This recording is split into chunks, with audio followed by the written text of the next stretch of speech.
People of Reddit. What do you remember being the worst thing about being a kid? People e.g. teachers could blame you for whatever or give exaggerated punishments and you had little voice to correct things. Someone tried to suspend me from school cause I once rolled my eyes once at a school dance. I had Perth's disease in my right hip and it hurt to run. I told my pet teacher. She told me to stop faking. She let a popular girl sit out for the whole lesson 3 hours because she had a splinter in her finger. Time dragging. Everything when you're a kid just takes so damn long. Unless it's something fun you're doing. Edit bonus. My favorite Calvin and Hobbes. Such a great comic strip. This is a one for me. There's plenty of things that sucked, but they all come back around to the fact that everything bad or boring felt like it took 10 times as long as it feels now, and things were boring far more often. Teachers being assholes. Other children being cruel cunts. Adults talking about your appearance/demeanor as if you couldn't hear or understand. I so vividly remember the way adults used to talk over my head as though I couldn't understand a word they were saying. It's peeping bizarre. Forced to visit abusive bio father until I was old enough for the courts to believe me. Hugs.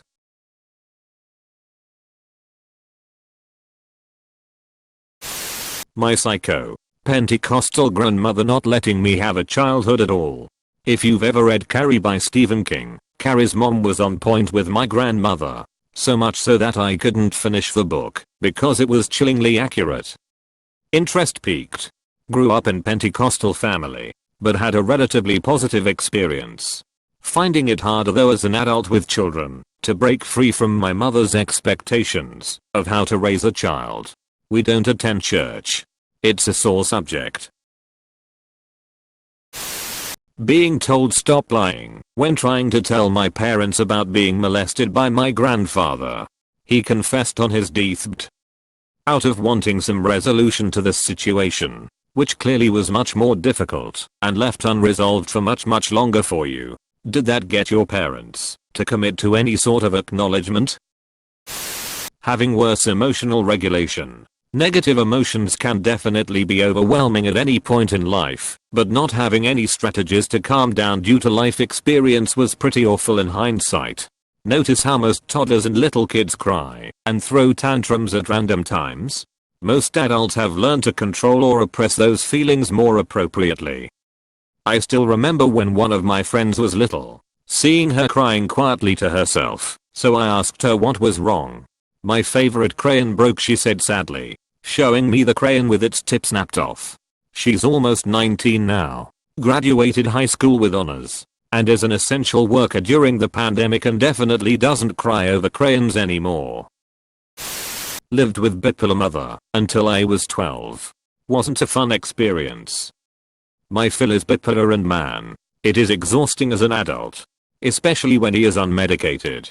I'm relieved he and my mill divorced when my husband was young.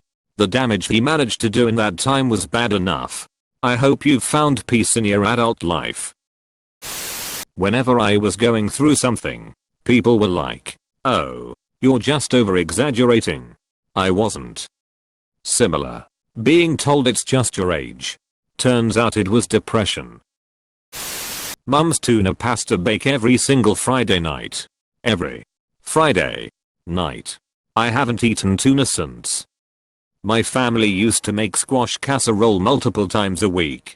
Disgusting. I can still remember exactly what it tasted like. And by family I'm talking parents, grandparents, and even my cousins who lived next door. So still, no escape. Poor and hungry. Same. Never had my own clothes, only wear those that my brother or father grew over. Being told to suppress emotions. Now I barely open up to people, unless I can really trust you. But even that fails, cause most of my friends just screw me over. I want to give a hug, but have this free award from a broke redditor. I constantly felt trapped, and my life was going nowhere. I much prefer being older with my own vehicle, bank account. Enjoy life now. Cause you got bills when you older proceeds to tell me how to wear my hair. Having to go to bed at 9 p.m. If I had to do that now I'd be up at 3 a.m. wondering where the sun was. My bedtime was 7:30 p.m. until I hit second grade. Then it got pushed up to 9 p.m. which lasted until I was 11 and basically my mom got tired of harassing me to go to bed. I would still get in trouble if she noticed my bedroom lights were on past 10 though. The beatings.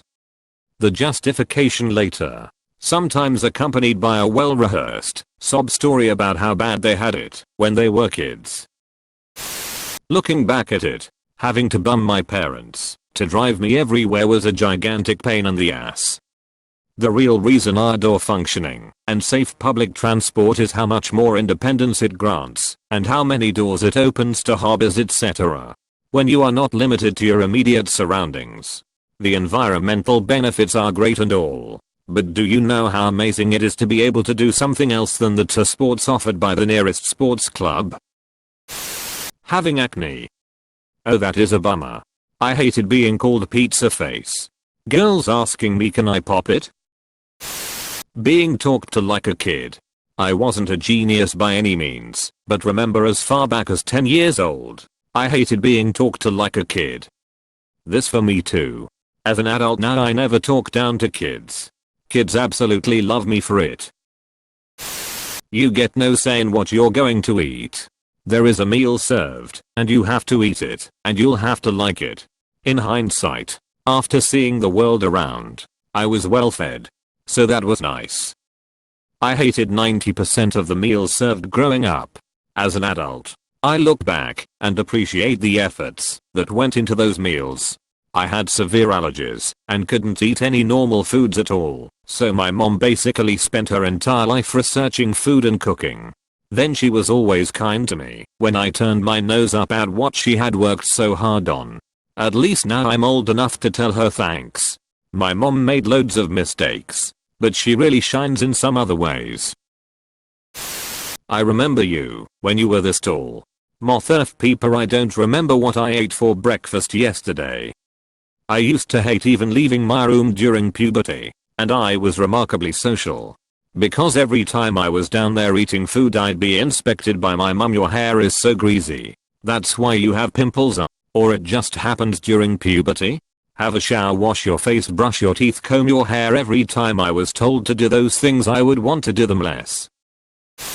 Living under constant threat of punishment. Having no autonomy and control of my life. School is a peeping dystopia. My head teacher actually explained how a school is a dictatorship and how if anyone stepped out of his military perspective on how he thinks all of us in the school should act. But as an actual person he's actually a nice guy. As a head teacher he's a piece of speep. Not having adults around that have self-awareness and understand that their behavior impacts their kid's psyche. Holy speep, this one speaks volumes.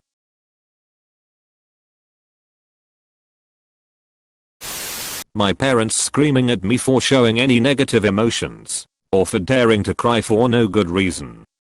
I used to get in trouble for being sad or angry or just having a bad day. My mom didn't want to see my face unless I was cheerful and smiling, which was about 90% of the time growing up, but she only made my depression worse as I got into my teens. I'm doing better now, thankfully. Probably the lack of control over my own life and body. Boiled broccoli and beans for dinner? Yum yum. Eat up. Parents want to go to some fancy event that you're not allowed to. You get shoved with some random relative. Parents need to go somewhere in the middle of the night. Got to get up with them, even if you won't sleep well, and then you have to miss school. Doc says the medication will make you behave more consistently. Open wide. Want to wear comfortable clothing? Nope. Got to wear uncomfortable scritchy things. Doc says the medication will make you behave more consistently. Open wide. Want to wear comfortable clothing? Nope. Got to wear uncomfortable scritchy things. Nodding in ADHD. Parents telling me they would leave food in the fridge before leaving for business trips and then waking up in an empty house to find they forgot to leave food in the fridge.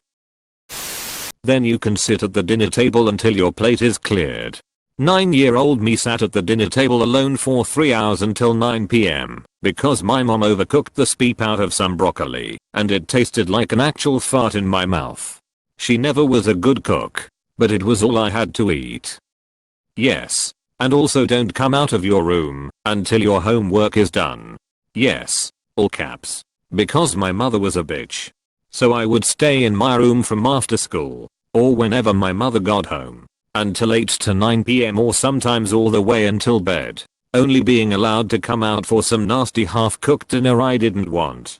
If my homework was done, I got to stay at the dinner table until every tasteless bite was gone. Otherwise back I went. After a while I started to like it better in my room, because I would just read my books or daydream, and I didn't have to deal with anybody. I think this is where my withdrawal/hermit tendencies might have started.